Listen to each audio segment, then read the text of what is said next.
Hey guys, Mixed Media Girl here. So I'm doing something a little bit different. I'm doing a voiceover, but in this video, I am testing out a brand new resin. It is a quick set resin. So I'm going to go ahead and explain what I'm doing in the video essentially. The first thing that I did was put a little bit of the clear resin down and then put some of those clear fire glass stones in it. I then went ahead and let it dry.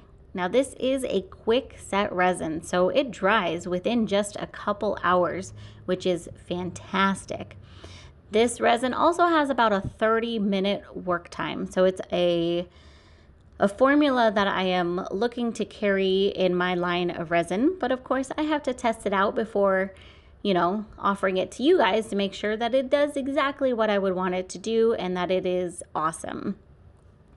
So the great thing about this resin is it is a quick set. You can do multiple parts or layers in one day. And this piece I actually ended up doing in 3 layers. So you'll see in just a second. There we go. That's a transition over. I let it dry, and then this is, I think, the final layer that I put on here. When it was all said and done, I did put a clear coat on it as well. But this resin just was so much fun and easy to work with, and I was able to layer this geode exactly how I wanted, which was really exciting. So I'll explain really quickly the materials that I used. The geode shape is from Artist Till Death, and it is an acrylic cutout. They are awesome. It's super cool. It comes with a piece of paper on one side that you peel off to begin with.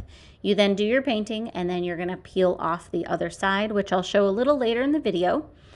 All of the colors that I'm using are Polytech, so they're Alumilite dyes and then the Alumidust mica powders. And I used ocean blue dye plus white dye. And then I used the blue-green mica powder plus gold mica powder. And I'm pretty sure I just used those colors. So everything here is a combination of those colors. And I wanted to do this with the quick set resin so that it could really hold those lines nice and crisp. And what you see me spraying there is just 91% isopropyl alcohol. And that's just to get rid of the air bubbles. So at this point it's dry, and you just peel off the back. The fantastic thing about this is it's no mess. It's really clean. You don't have to sand anything. It's super awesome. Sometimes you may need to get in on the edges with a little bit of a razor or something, but really simple to clean up, and it's transparent, so you could use both sides if you want. Super, super duper easy. So I really hope you guys enjoyed this project. Please let me know what you think down in the comments.